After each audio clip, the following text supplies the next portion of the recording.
Assalamualaikum warahmatullahi wabarakatuh. Alhamdulillahirrabbilalamin. Pada kesempatan ini saya akan membacakan terjemahan Al-Quran surat At-Taubah ayat 91 sampai dengan ayat 100. Aku berlindung kepada Allah dari godaan syaitan yang terkutuk.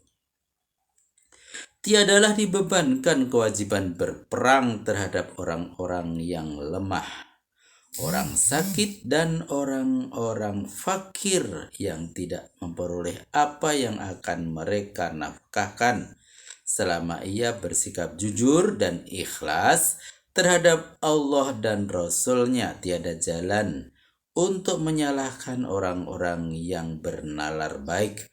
Allah Maha Pengampun dan Maha Penyayang. Catatan: 3 golongan yang dibenarkan syariat untuk tidak ikut berperang. Yang satu termasuk ke dalam golongan orang yang lemah, ialah mereka yang fisiknya sangat lemah sehingga tidak mungkin ikut berperang, seperti orang yang telah sangat lanjut usianya, wanita dan anak-anak, orang lumpuh, orang buta, orang pincang, dan penderita cacat. Yang kedua, orang sakit yang keadaan sakitnya tidak memungkinkan ikut berperang. Apabila dia sudah sembuh, ia wajib ikut berperang. Yang ketiga, orang-orang fakir yang nafkah keluarganya sepenuhnya tergantung padanya, dan tidak ada dosanya terhadap orang-orang yang datang kepadamu minta dibawa dengan kendaraan, lalu kau jawab, sayang, aku tidak dapat menyediakan kendaraan untukmu. Lalu mereka kembali pulang sambil berurai air mata, membawa kesedihan yang mendalam karena tidak memperoleh apa-apa yang dapat mereka sumbangkan untuk peperangan. Jalan untuk menyalahkan hanya ada bagi mereka yang meminta izin kepadamu, padahal mereka orang kaya.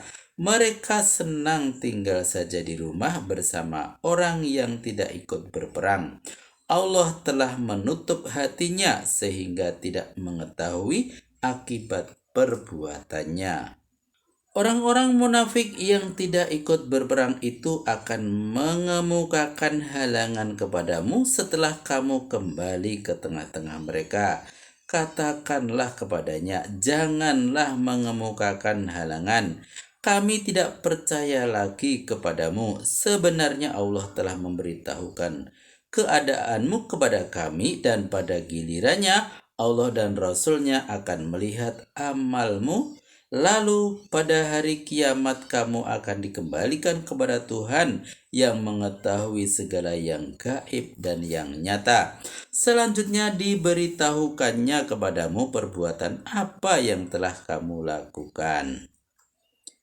Catatan: segala tindak busuk yang kamu sembunyikan dalam dirimu telah diberitahukan Allah kepada kami, maka adalah wajar kalau kami tidak percaya lagi kepadamu. Setali pembeli kemenyan, sekupang pembeli ketaya. Sekali lancung ke ujian, seumur hidup orang tak percaya. Yang kedua, maksudnya adalah akan tetap dalam kemunafikan atau mau tobat. Mereka akan bersumpah kepadamu dengan nama Allah sebagai penunjang permintaan maafnya bila engkau telah kembali ke tengah-tengah mereka, supaya kamu berubah sikap, tidak mencelanya lagi. Menghindarlah dari mereka sebab jiwanya kotor, tempat kediamannya neraka jahanam, sebagai ganjaran perbuatan yang mereka lakukan. Mereka akan bersumpah kepadamu supaya kamu senang bergaul dengan mereka, tapi sekalipun kamu senang bergaul dengan mereka, sebagaimana yang mereka inginkan, tidak ada gunanya, sebab Allah tidak menyukai orang yang fasik.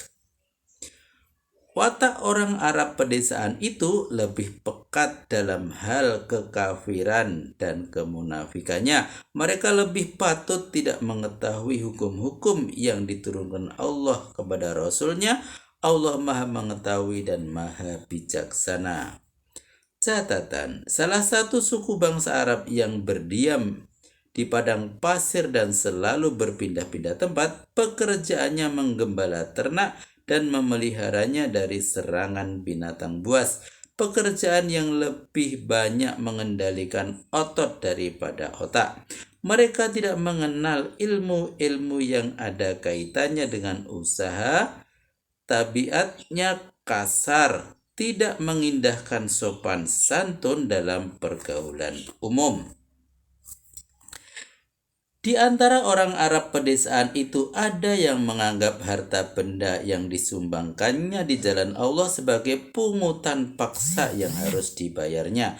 Mereka menanti-nanti bencana segera menimpamu. Semoga merekalah yang akan ditimpa bencana itu. Allah Maha Mendengar dan Maha Mengetahui. Catatan, sumbangan yang mereka berikan dimaksudkan supaya dirinya beserta kaumnya terpelihara dari bahaya yang mungkin timbul. Harapan mereka itu sama sekali tidak bermanfaat baginya baik di dunia maupun di akhirat, karena mereka tidak mempercayai hari akhirat.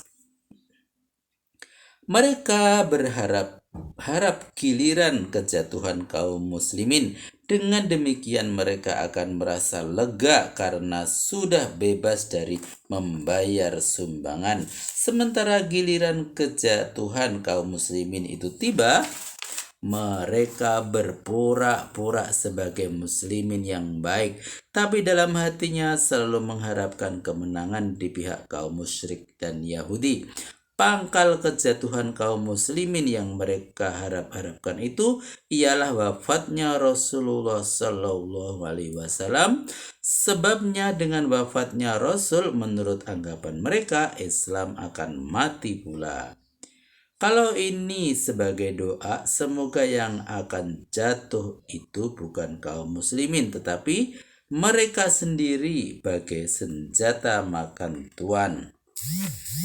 Namun di antara orang Arab pedesaan itu juga ada yang beriman kepada Allah dan hari akhirat dan memandang harta benda yang mereka sumbangkan itu sebagai batu loncatan untuk mendekatkan diri kepada Allah dan sebagai wasilah untuk memperoleh doa Rasul.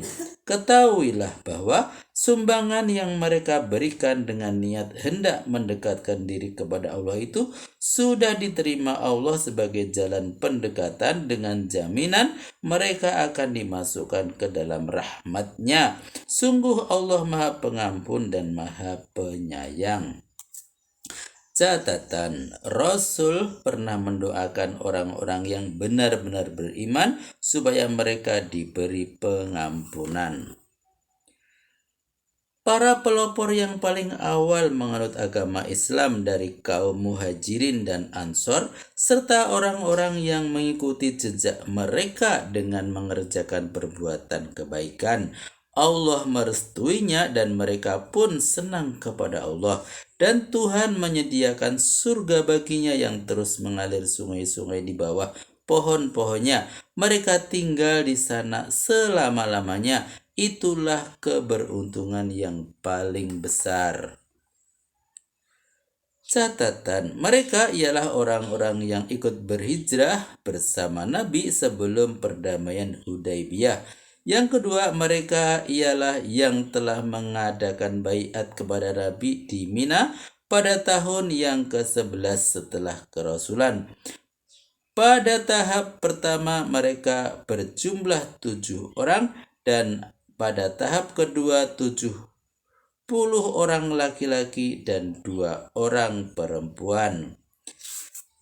Yang ketiga, golongan ini ialah yang mengikuti jejak langkah kaum muslimin dan ansor yang dibuktikan dengan perbuatan kebajikan baik dalam perkataan maupun dalam perbuatan atau amal soleh. Tapi kalau pembuktian ini hanya di mulut saja, sedang perbuatannya bertolak belakang dengan yang diucapkannya, mereka adalah golongan munafik. Selanjutnya, kalau pembuktian itu sudah dinyatakan dengan perbuatan kebajikan, baik dalam perkataan maupun dalam perbuatan, tapi masih juga berbuat dosa, mereka adalah orang yang berdosa. Maha benar Allah dengan segala firman-Nya. Alhamdulillahirrabbilalamin. Telah kami bacakan terjemahan Al-Quran surat At-Taubah ayat 91 sampai dengan ayat 100. Semoga bermanfaat dan sampai jumpa pada video berikutnya. Billahi taufiq wal hidayah. Wassalamualaikum warahmatullahi wabarakatuh.